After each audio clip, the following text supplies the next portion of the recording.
Istana merespon soal perpecahan yang terjadi dalam tubuh Kamar Dagang Indonesia atau Kadin. Koordinator Staf Khusus Presiden membantah soal cawe-cawe Presiden Jokowi dalam dualisme Kadin.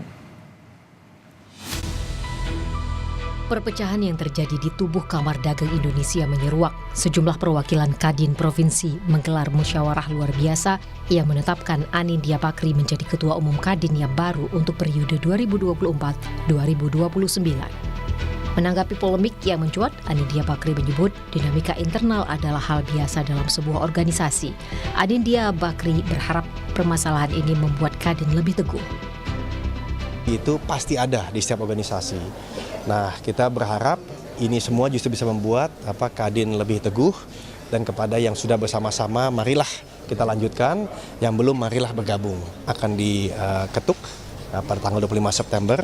Jadi bagaimana supaya teman-teman di Kadin Provinsi, di asosiasi, dan seluruh dunia usaha bisa berpartisipasi untuk memberikan kontribusi bagi perekonomian Indonesia. Dinamika organisasi itu pasti ada di setiap organisasi. Nah, kita berharap ini semua justru bisa membuat Kadin lebih teguh, dan kepada yang sudah bersama-sama marilah kita lanjutkan, yang belum marilah bergabung. Istana menegaskan tidak ada cawe-cawe Presiden dalam urusan perebutan jabatan Ketua Umum Kadin.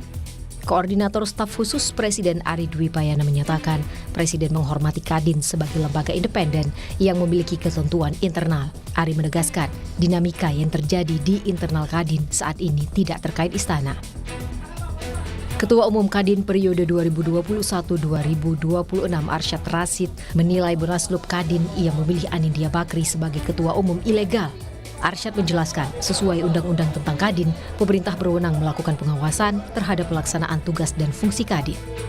Oleh karena itu, Arsyad akan meminta Presiden Jokowi ataupun Presiden terpilih Prabowo Subianto untuk turun tangan membantu menyelesaikan masalah di Kadin saat ini.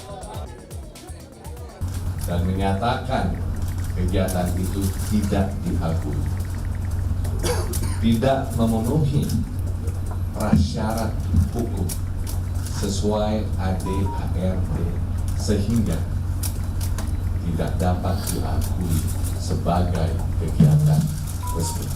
Kadin ini adalah lahir atas undang-undang, dan di situ adanya Kepres. Makanya ada Kepres.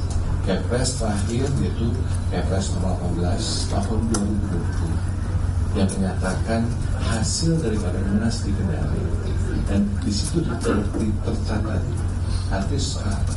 hasil Munas Kendari dengan atas nama Ketua Umum, nama saya M. Arsyad Rashid.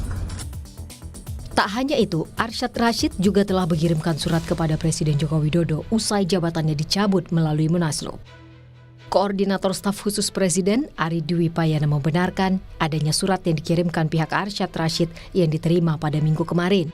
Melalui pesan tertulis, Ari Dwi Payana menyebut saat ini posisi surat masih berada di Kemensetnek, belum disampaikan kepada Bapak Presiden. Menteri Hukum dan HAM Supratman Andi Aktas merespons dualisme di tubuh Kadin.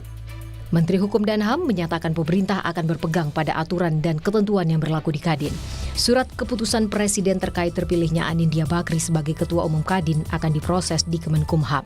Intinya pemerintah pada prinsipnya sekali lagi kami ikut sesuai dengan aturan, dan ini menjadi kehendak bagi seluruh mayoritas pengurus Kadin daerah, provinsi, dan pemerintah dalam hal ini tentu akan ikut dengan keputusan yang dihasilkan oleh teman-teman di Kadin. Nanti kan semua keputusan Presiden pasti nanti akan melewati proses harmonisasi di Kementerian Hukum dan HAM. Polemik di tubuh Kadin menciptakan dua kubu, yakni kubu Anindya Bakri dan Arsyad Rashid. Pengurus Kadin di sejumlah daerah pun terpecah. Sebagian pro dan kontra terhadap hasil Munaslup yang menetapkan Anindya Bakri sebagai Ketua Umum Kadin 2024-2029. Tim Liputan Kompas TV.